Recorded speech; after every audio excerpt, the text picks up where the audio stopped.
Good morning. Thank you for joining the Chamber Advocate Orientation this morning. My name is Dylan Keith, Policy Analyst with the Vegas Chamber. Before we get started, I wanted to go over a few features of this call. And as we're going along, please feel free to ask questions. You can do so by using the Q&A panel at the bottom of your screen if you're using the Zoom application on desktop or mobile. And we highly encourage you to do so. Also, use the chat feature. That way you can speak with other members that are joining us this morning on the webinar. And please feel free to use the raise hand button at the bottom of your screen. Once we get to the Q&A, we'll be able to unmute your line. Please ensure you're unmuted on your end. And please keep questions brief so we can get to as many as possible because we are trying to get to everybody today. This webinar really is for you guys. So we're trying to make sure that we're getting to everybody and to answer enough of your questions so that you understand how to be the best advocate possible. And with that, I'd like to introduce President and CEO of the Vegas Chamber, Mary Beth Seawald. Thank you so much, Dylan. Good morning, everybody, and welcome to the Vegas Chamber's Advocate Program Orientation.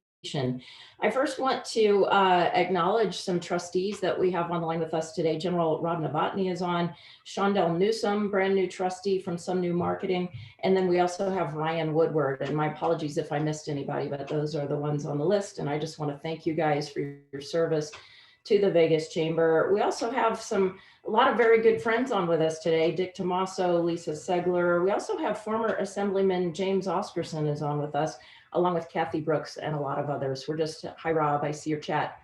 Just really excited to be able to provide this to you guys today. Really want to thank everybody for taking the time to step up and join the Chamber Advocates Program. We are so grateful for your support and your contributions. We know that your time is limited. It's very valuable. You have a lot of important things that you can be doing.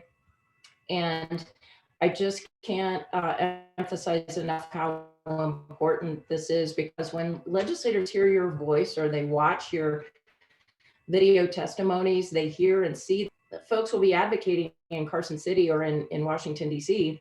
And there's not a face that, businesses are characterized as big, bad, rich business people, but that's not true. And when they see your faces, you are their constituents and you elected them to serve and they represent you. So by writing letters, sending tweets, calling your legislators and making video testimonies, you're bringing your voice to, frankly, everybody. This is letting our legislators know that you're paying attention to what they're doing and that they should make decisions that are in the best interest of you and your business. And so this is just so crucial and important. It's such an important role in this legislative process. So this session has a lot of business issues that are going to definitely affect the business community.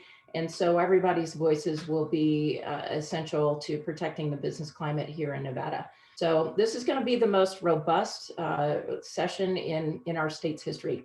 So we have to, make sure that all your voices are heard. And so I just want to encourage you to reach out to any of us at the Vegas Chamber. Dylan is going to do a great job of walking you through this process today. And so we're just very excited and grateful and blessed to have such great trustees and great members as you on with us today. So with that, I'd like to turn it over to the coordinator of this program. He's the Vegas Chamber Policy Analyst, Mr. Dylan Keith. Back to you, Dylan. Thank you, Mary Beth. Good morning. Yes, my name is Dylan Keith. I'll be your point of contact for the Chamber Advocates Program. I'm sure you've already gotten quite a few emails from me. We've had a few bills come up already, and we are making good progress on each of those. We've had quite a bit of help. The testimonies have been great so far, but I really wanted to make sure that everybody knew exactly the best ways and the best practices for how to advocate on behalf of your business and the Vegas Chamber. Sorry, it's going to be a little different because I'll be running this and talking at the same time. So.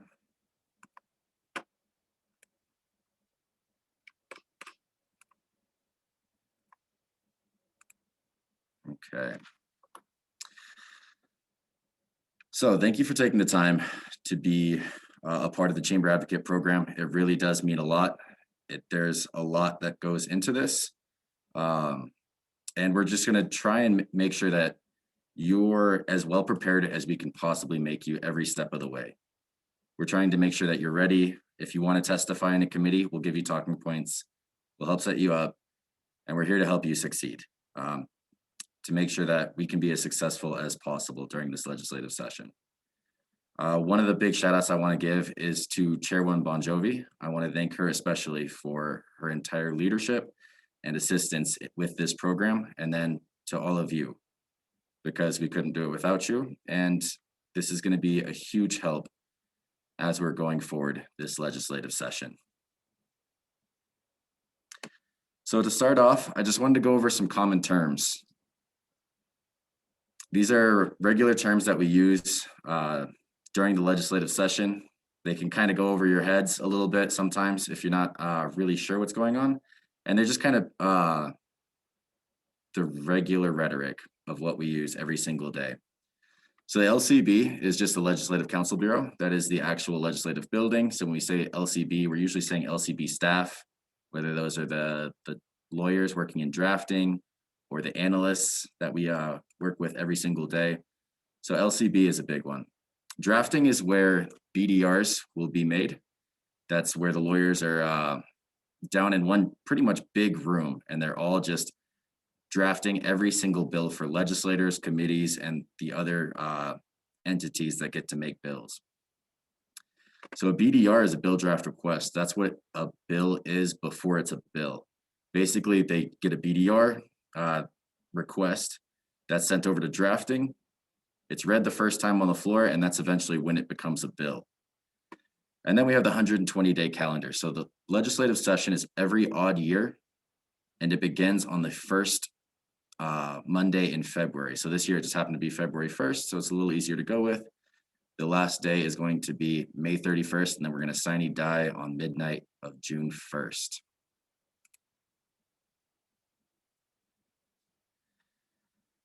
So we wanted to go over committees. There's 20 committees, 10 assembly committees, 10 Senate committees.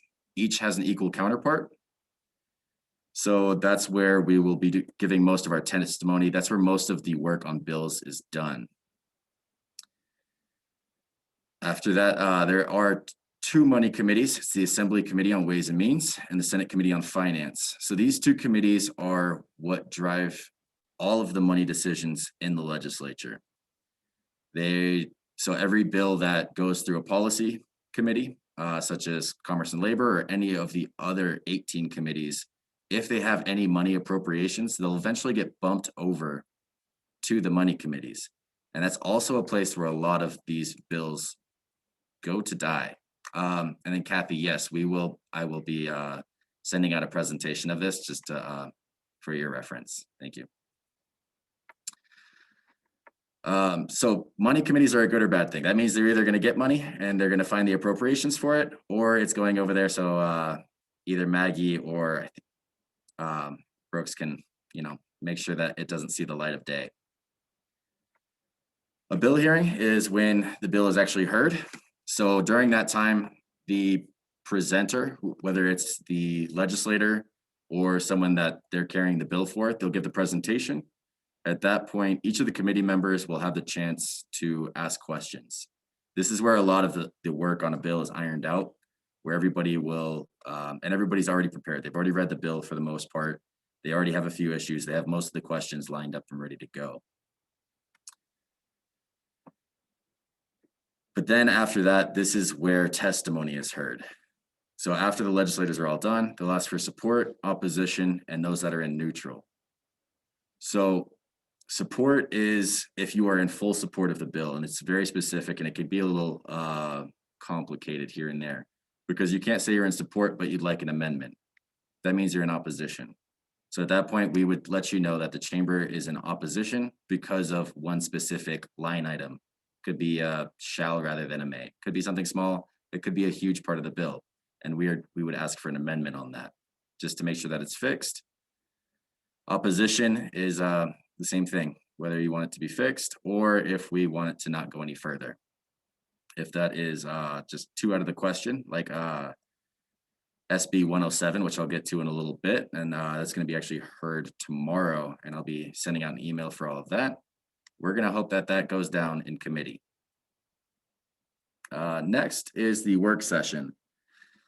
A work session is when a bill is voted on. So basically, the bill comes up, the legislators have a quick chance to make last comments, and then a vote happens. There is no testimony.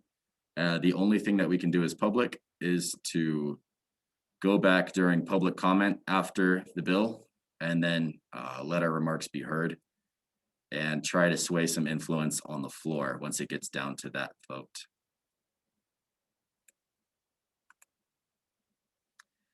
So the 120-day calendar, as I was saying, it starts on February 1st this year over to May 31st. And then I just wanted to quickly go over the deadlines because this is basically when we get really busy. All the bills are coming out at once. They're all trying to be heard. They're trying to basically make up for lost time. And they'll hear, 5 to 6 bills in a day, when a lot of times they'll hear 2 to 3.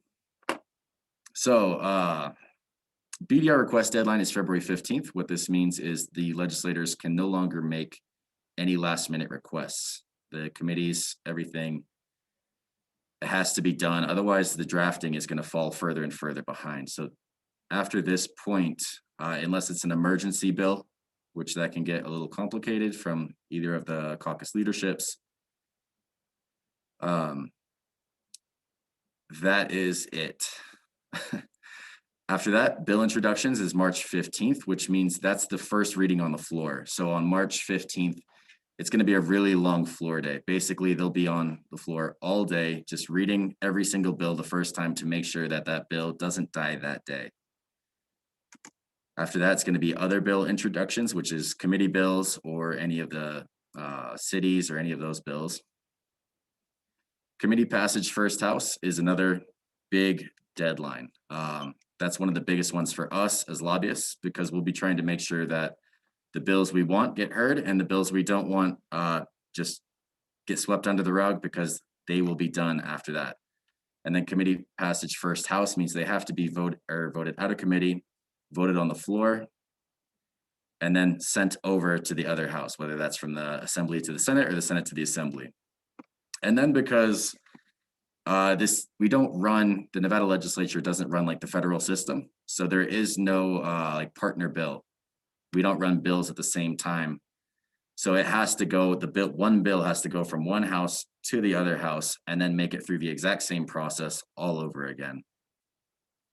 So there's a committee passage of the second house passage, and then sine die, which is the last day. After that, there's no bills heard.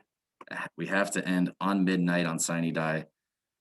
And then if there's anything left over, we have a special session. So I just wanted to make sure that you guys know the basics of these before we get into more of the advocacy. So the Who's My Legislator is an ArcGIS map, which basically means it's just an online map that's really well layered. It is the primary use. This is what the Nevada legislature actually works on.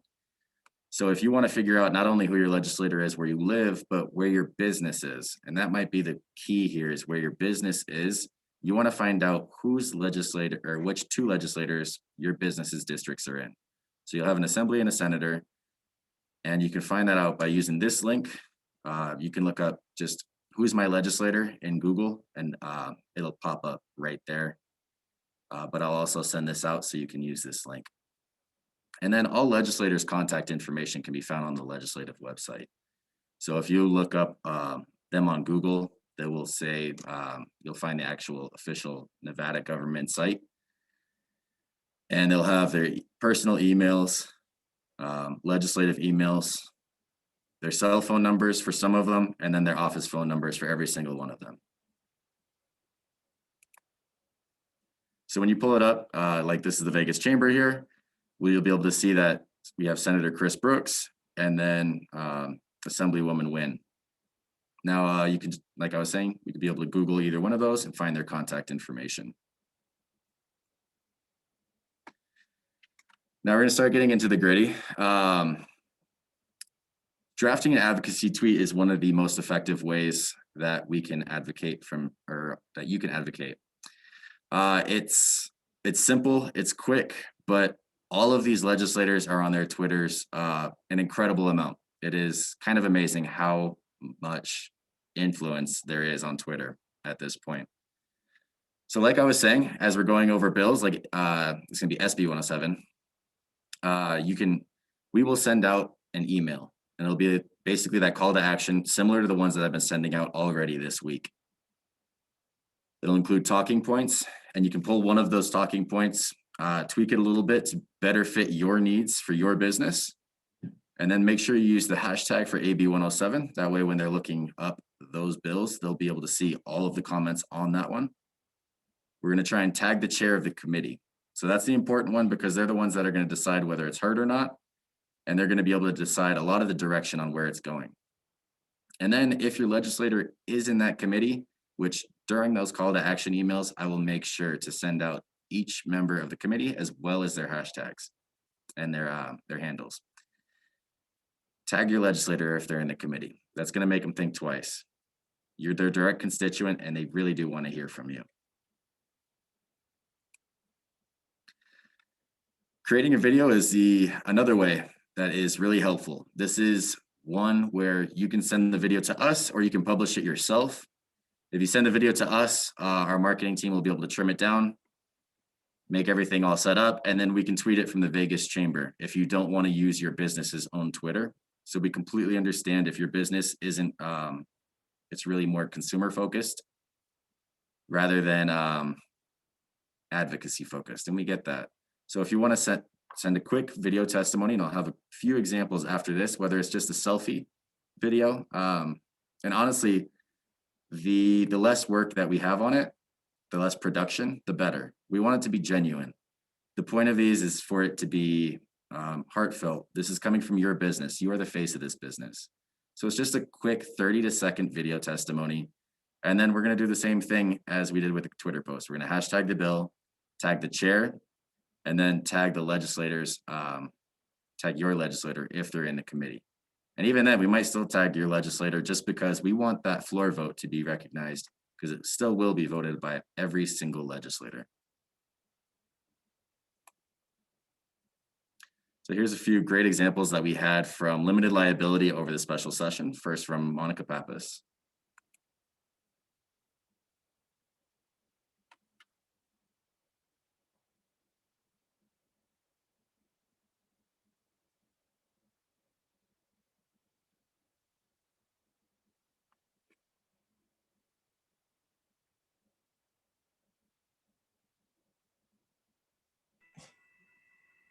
Hey, Dylan, I'm not sure if you can hear that, but we can't hear, or I can't hear Monica. Oh. Just FYI. Thanks.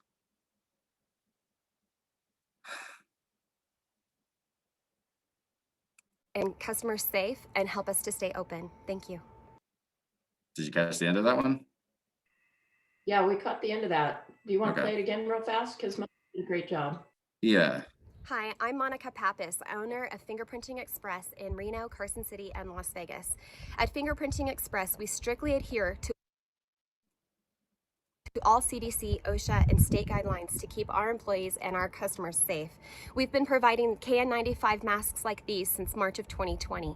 We deep clean and sanitize regularly throughout the day. We UV clean our stores. We have signage across all of our stores statewide that educate people in preventing the spread of COVID. We know that many other businesses in Nevada are just as compliant as we are. And I urge our lawmakers to protect small businesses like ours to keep our employees and customers safe and help us to stay open. Thank you. And then we had another one from Dick Tomaso with Mesquite Gaming. He did an excellent job as well. So like I was saying, it's just quick 30 to 60-second testimonials. Here we go. My name is Dick Tomaso. I'm the Vice President of Government Affairs for Mesquite Gaming. Here at Mesquite Gaming, we require all of our guests and every one of our employees to adhere to the strict safety procedures mandated by our governor. And yet, even with all these precautions, medical experts agree that it's impossible to determine when, where, and how often an individual is exposed to the coronavirus. I urge you to protect the gaming industry and all the businesses of this state who are doing their very best to protect their employees and the general public. Limited liability protection is the only thing that stands between a strong and prosperous Nevada economy and the frivolous lawsuits that can only result in loss of jobs, business closures, and extreme loss of revenue for the state of Nevada. Thank you. So I really wanted to make sure that we went over limited liability because this was a great test run during the special session, but this was also an issue that a lot of legislators were very unsure of. They were very on the fence, and a lot of them voted for it, even though they weren't completely all for it. It was a very contentious issue, but we won this issue in a landslide. I think in the assembly, we only had 2 votes against. This was a huge success, and it's a huge part because of you all sending in video testimonies where we could sway the legislative opinion and let them know that this was essential for businesses to stay open during the COVID-19 pandemic. We want to keep using this to keep hitting issues like this that are important. The issues that are going to affect your business the most, and the issues that we can actually make a bigger difference on and sway them one way or another. So lastly, I wanted to go into how to actually testify during this remote 81st Nevada legislature. So we're actually not allowed in the building, so it's not going to be the normal way. We can't either just go into the building in Carson City or in Grant Sawyer and just go up to the table and give testimony. It's a little bit more of a process. We have to register, sign up, get links from committee staff. It's a little bit different, but we're doing the best we can, and it might even make it a little easier for you guys to testify during this time since you can do it remotely from anywhere. So first, I highly recommend just Googling Nevada legislature events. It is a lot easier than navigating the legislative website. Unfortunately, it is not the most user-friendly website ever. So once you click on that, it'll bring up this big list, and it'll have the Senate and Assembly floor sessions at the top. Below that, it will have all of the committees that are meeting. So this is just an example. This is a bill that was heard earlier last week. So this is, if I was going to go for AB 14, I'd scroll down to Assembly Committee on Government Affairs. You'd be able to see that it's at 9 a.m. And then you're going to click on the actual committee name. That'll bring up this big screen here. From here, you'll be able to use all of these buttons at the bottom to view the actual meeting. But the big thing is you want to be able to click participate, and that's where you're going to testify. So click participate, you get a quick message and just keep going forward. And that'll bring you here. So at this point, just fill out all of your information. You're going to put the title for your business and make sure that you're putting your own business. So just because there are some rules with the legislature, we don't want you to be viewed as a lobbyist because you have to register and do certain things for that. You're representing your own interests and your own business. So you'll put the title for your own business there. Your own phone, best email, and then you're going to click agenda item. And then fill out the specific budget you'd like, the position, whether we're in support or opposition, representing, like I said, your business's name. And then you're going to click, I wish to speak on this item, click add this item, which will put it over to the agenda list. And if we're doing multiple items, you can just group them together. After that, just use the reCAPTCHA and then hit submit at the bottom.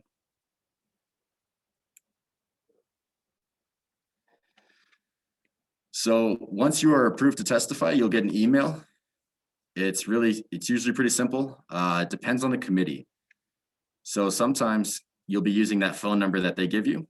Sometimes the committee manager will send you over a Zoom link, and then you'll be able to video testify during the committee. We prefer that. It just brings your face forward. It's a little bit more personal, but a lot of the committees are just taking phone testimony at this point, and a lot of them are doing 20 minutes each. So they'll do 20 minutes for support, opposition, and then neutral. So it's important as you're calling in to call in before or as the committee is beginning, so that when you're on that phone call, it's going to be about a minute ahead of any of the videos. So it's great to watch. It's great to keep up that way, but make sure that you are called in, because once they get to support or opposition, you want to make sure that you're early on in the queue. If you're not, you might get bumped back a little bit further, and further, and sometimes they'll do a second round, and sometimes we might not get to testify because they're just doing 20 minutes.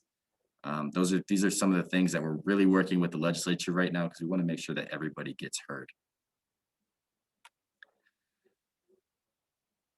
So once it gets to, so they'll go through the whole hearing, as I was saying. The legislators will ask questions. Once they have no more questions, they will ask if there's anybody in support. At this point, the legislators may have a list. They'll go through the video testimonies first. After that, they will ask broadcast, which is BPS, Broadcast Production Services. They'll ask them if they have anybody in support. At that time, BPS will come onto the line, say, if you're in support, please press *9. So press *9 as soon as they say that. That'll basically raise your hand and you're in the queue to give support or opposition for testimony. They'll keep going through, and once it's your turn, BPS will announce the last 3 digits of your phone number. And that's important because most of us are expecting the last 4 digits.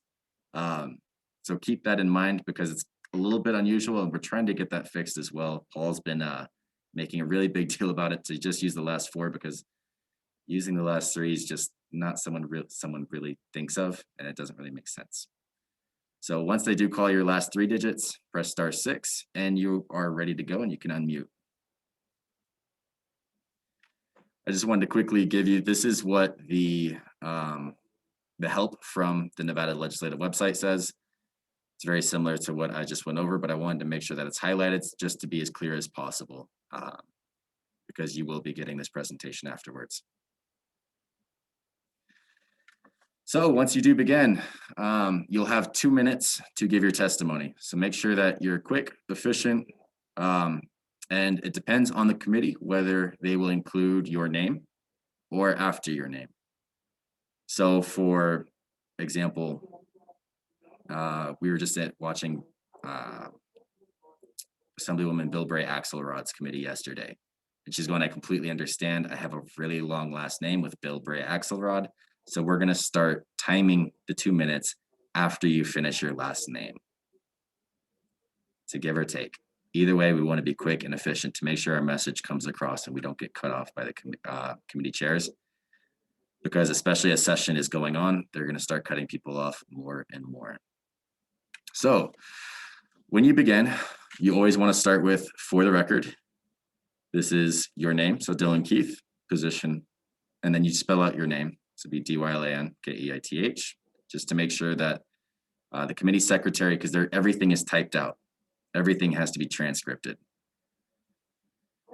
You'll say your position at your business, and then start going into it. I am in favor of SB 15, or I am in opposition of SB 107 because. At this point, this is where you'll start using the talking points. And it's best to give the talking points a little bit of a tweak. Make it specific to your business, because we want this to be personal from you. That's the idea. You're the faces of business. You're the constituents, and they want to hear issues from you. They hear from us all the time. We're always working with them. We're taking meetings with them before the bills are heard, and they already know our position ahead of time. But we want to make sure that yours is more personal to how it'll affect you. So use the talking points and don't stray too far off, because you have to convince the legislators of your position, and you only have 2 minutes to do so.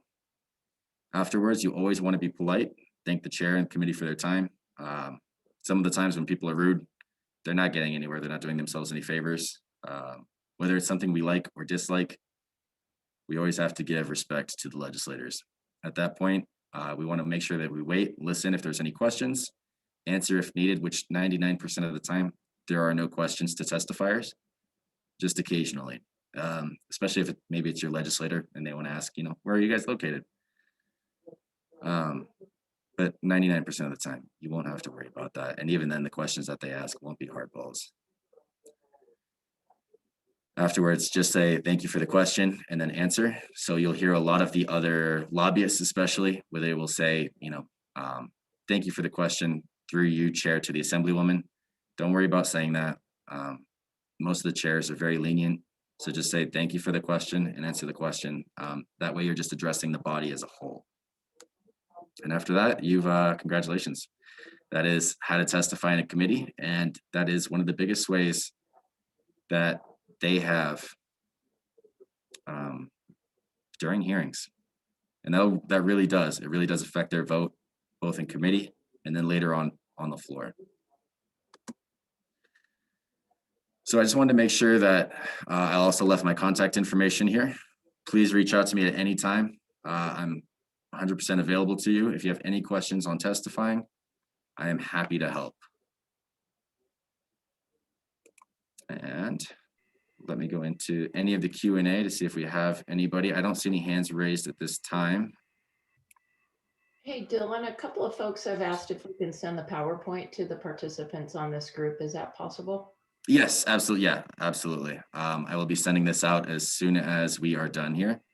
The one thing I will have to work on is if the videos and all of it will fit. So I may have to send the presentation without the videos just for, email bandwidth. Yeah, that's fine. And, we have, I think, or if we don't have them on our website, we can put those videos up on our YouTube. We can just go to YouTube or go to the Vegas Chamber. But it really is as easy as what you saw with Monica Pappas, Dick Tommaso. Kathy Brooks has also done videos for us. And it's easy. All you have to do is use your cell phone, 30, 40 seconds and send that to us. And we can help you with making those videos, but they are incredibly impactful. Yeah, absolutely.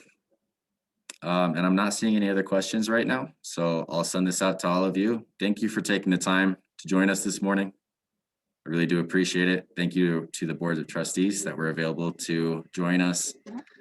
And to all of you that have already sent in video testimonies, tweets, and to more of those. Oh, so if you are sending a video, thank you, Richard. You can send those over to me. Just send them to my email. At that point, I'll be able to get them to our marketing team. We use a Dropbox. They'll be able to clean it up if you'd like, whether it's getting rid of, some of the intro stuff or some of the jumble. We'll make it as clean as possible, improve the audio. That way, once it's on Twitter, it'll be really easy to use. But thanks again. And I look forward to working with all of you. Keep an eye out. I'll be sending quickly today. I'll be sending out SB 107. What this bill does is it increases the statute of limitations from 2 to 4 years. So basically with wrongful termination, it'll bring, generally you cannot open a lawsuit after 2 years for wrongful termination. This has been brought up by Senator Orenshaw, where they want to extend it to 4 years, which would make us the longest statute of limitations state in the nation, longer than California, longer than anybody else. And there's no reason for that. If you feel you've been wrongfully terminated, 2 years is more than enough time. And 4 years is absolutely ridiculous. And that's opening us up again to frivolous lawsuits. We want to make sure that we're avoiding any of that. So keep an eye out today. I'll be sending an email regarding that with talking points. And we're going to do our best to make sure that this bill doesn't see the light of day. It's going to be heard tomorrow in Senate Judiciary, which is a tough committee for us with the legislators that are inside of it. But we're going to fight it there. We're going to fight it on the floor, and we're going to fight it in the assembly. And your help will be greatly appreciated during that. So thank you again for taking the time to join us. Yeah. So Dylan, sorry, would you like some videos or tweets on that bill like today? Yes. Yeah. If we could get videos on that bill, how that would affect your business, how employees having wrongful termination availability for 4 years is absurd. We definitely appreciate that. And so like I was saying, keep an eye out in your emails. I'll be sending talking points. I'll send all of the legislators Twitter handles. We're going to make this as easy as possible for you. So definitely keep an eye out for that and for the future calls to action, because it's going to be a tough session like we've been talking about on many of the webinars, and we're expecting quite a few different challenges. And we're also hoping for some more things to support. We don't want to oppose everything. A lot of we'll have some issues that come up that help us, but this is going to be a tough session. So keep an eye out. And thank you so much for joining us this morning. Mary Beth, did you want to close out with anything else? Well, no, just to say thanks to everybody, and Dylan, great job today. Thank you again for our trustees being on the line, and Assemblyman Oscarson, of course. And then, you know, if anybody has any questions, Dylan Keith's information is there. And Dylan, if they want to send you videos other than through email, if that doesn't work, we also use, there are a lot of ways to do that, like through WeTransfer and things like that. So those are options, or we could set up a Dropbox if that helps as well. Yep. Or you can even send it to, all of us have a professional Twitter on for the Vegas Chamber. So if you want to even send it to me through DM through Twitter, my handle is DylanK_LV. And I'm always available to you. So please don't hesitate to reach out with any questions at all. Thank you for joining us. And like I was saying, keep an eye out. Thanks. Thank you so much. Nice job, Dylan. Thanks.